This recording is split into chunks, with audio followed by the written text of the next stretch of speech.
दोस्तों, अगर आपने रामायण देखी या पढ़ी होगी तो आप रावण की बहन शूर्पणखा के बारे में तो जरूर ही जानते होंगे। शूर्पणखा रामायण की एक ऐसी किरदार थी जिसकी वजह से प्रभु श्री राम को रावण समेत सभी राक्षसों का वध करना पड़ा था। लेकिन दोस्तों, सभी राक्षसों का अंत होने के बावजूद भी शूर्पणखा बची हुई थी।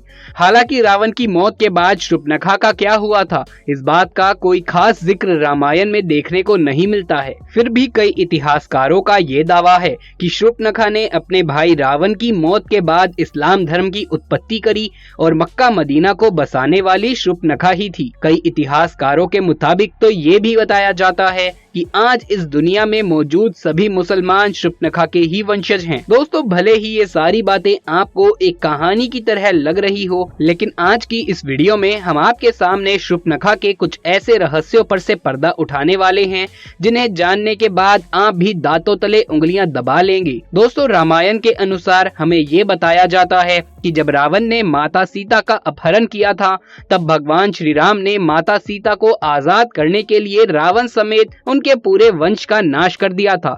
लेकिन उन सभी राक्षसों में रावण का छोटा भाई विभीषण हमेशा धर्म के रास्ते पर ही चलता था और विभीषण ने इसी तरह धर्म का साथ देते हुए अपने भाई रावण के बजाय प्रभु श्री राम की सेना को चुना। इसके बाद जब प्रभु श्री राम ने रावण का वध करके माता सीता को आजाद कराया, तो उन्होंने लंका का सारा राजपाट और जिम्मेदारियां विभीषण को सौंप दी थी। लेकिन उसके बाद शूर्पणखा कहाँ गई और आखिर उसका क्या हुआ था, इस बात का जिक्र हमें रामायण के किसी भी पन्ने पर नहीं मिलता है। दरअसल दोस्तों, जब शूर्पणखा भगवान श्री राम से आकर्षित होकर उनसे विवाह करने का प्रस्ताव लेकर आती है, तो भगवान श्री राम शूर्पणखा से विवाह करने के लिए उसे साफ साफ मना कर देते हैं, क्योंकि भगवान राम पहले से ही माता सीता से विवाह कर चुके थे। इसके बाद भगवान राम अपने छोटे भाई लक्ष्मण जी की तरफ इशारा करते हुए शूर्पणखा से कहते हैं कि अगर आप चाहें तो मेरे छोटे भाई लक्ष्मण से विवाह करने के लिए पूछ सकती हैं। और फिर जब शूर्पणखा लक्ष्मण जी के पास विवाह का प्रस्ताव लेकर जाती है,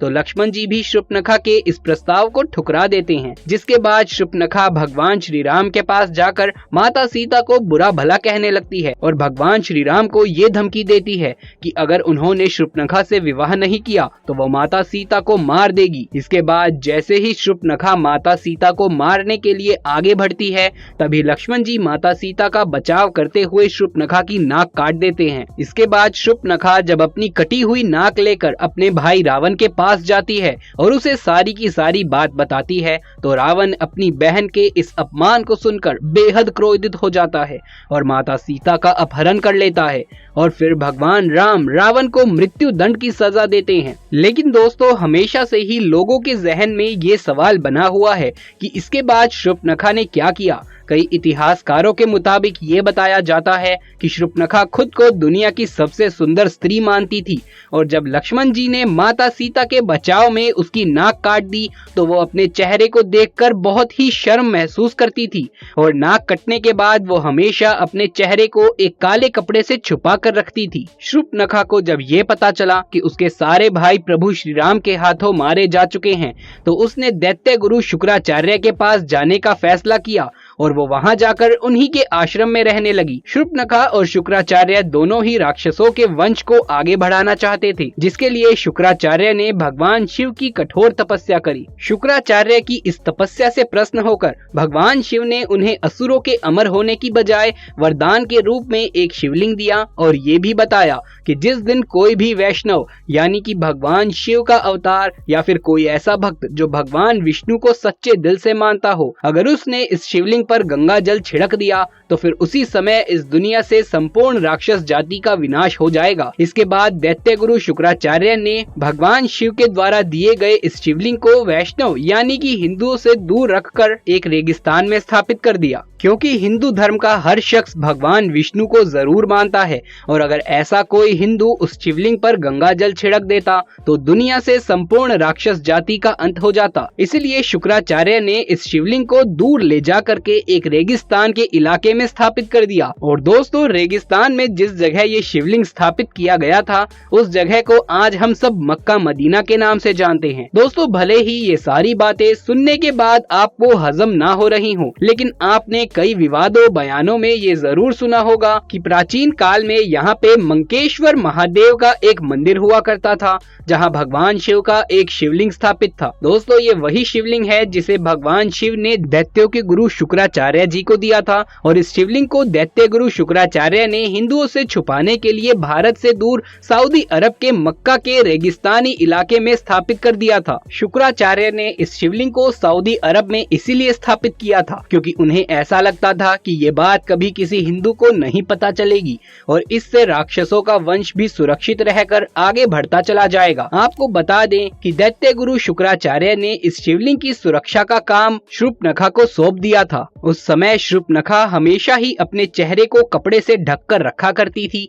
और फिर शूर्पणखा ने अपने वंश को आगे बढ़ाने के लिए कई बच्चों को जन्म दिया, जिसके बाद वही बच्चे आज शूर्पणखा की इस परंपरा को निभाते आ रहे हैं। जाहिर सी बात है कि हम बात कर रहे हैं मुसलमानों की, क्योंकि आपने जब भी मुस्लिम महिलाओं को देखा होगा तो ये गौर किया होगा कि वो हमेशा ही अपने चेहरे को ढककर रखती हैं और इसके लिए वो बुर्का पहनती हैं। मुसलमान महिलाओं के इन कपड़ों में केवल उनकी आंखें ही नजर आती हैं और जब नाक कटने के बाद शूर्पणखा अपने चेहरे को कपड़े से छुपा कर रखती थी तो उसकी भी सिर्फ आंखें ही नजर आती थी। मक्का मदीना के मंकेश्वर महादेव का जो शिवलिंग स्थापित किया गया था, उसकी सुरक्षा के लिए शूर्पणखा ने वहीं पर रहना शुरू कर दिया था और मक्का मदीना आज दुनिया की एक ऐसी जगह बन चुकी है जहां पर हिंदुओं का जाना साफ तौर पर मना है। इसके अलावा दोस्तों, बताया तो ये भी जाता है कि सऊदी अरब में जिस जगह पर मक्का मदीना मौजूद है, उसके आसपास तक की सभी जगहों पर हिंदुओं को रहने की इजाजत बिल्कुल भी नहीं दी जाती है। मक्का मदीना में रहकर ही शूर्पणखा ने अपने वंश को आगे बढ़ाया और नई नई परंपराओं का भी निर्माण किया। इनमें से एक परंपरा थी बुर्का पहनने की और ये रिवाज शूर्पणखा के समय से ही चला आ रहा है। दोस्तों, ऐसा बताया जाता है कि द्वापर युग बीत जाने के बाद शूर्पणखा के वंशज आज के समय में इब्राहिम धर्म के अनुयायी हैं और इसी वजह से इस्लाम धर्म में शुक्रवार को एक विशेष महत्व दिया जाता है। इस बात का जिक्र तो धर्म ग्रंथों में भी किया जा चुका है। अब दोस्तों, ये सारी बातें किनारे करके अगर इस कहानी पर गौर फरमाया जाए तो जरा एक बार सोच कर देखें कि आखिर ऐसी कौन सी वजह रही होगी जिसके चलते किसी भी हिंदू का मक्का मदीना के अंदर जाना साफ तौर पर मना कर दिया गया है और अगर कोई हिंदू चाहे भी तो मक्का मदीना के अंदर नहीं जा सकता। आखिर कौन सी चीज है जो सभी हिंदुओं को मक्का मदीना के अंदर जाने से रोकती है? दोस्तों, इस बात के पीछे ऐसा कोई ना कोई ठोस कारण तो जरूर होगा जिसने हिंदुओं के वहां जाने पर प्रतिबंध लगा रखा है। अगर ध्यान दें तो ये सारी बातें केवल एक ही तरफ इशारा करती हैं कि शायद मुसलमानों का शूर्पणखा के वंशज होने वाली बात हकीकत हो सकती है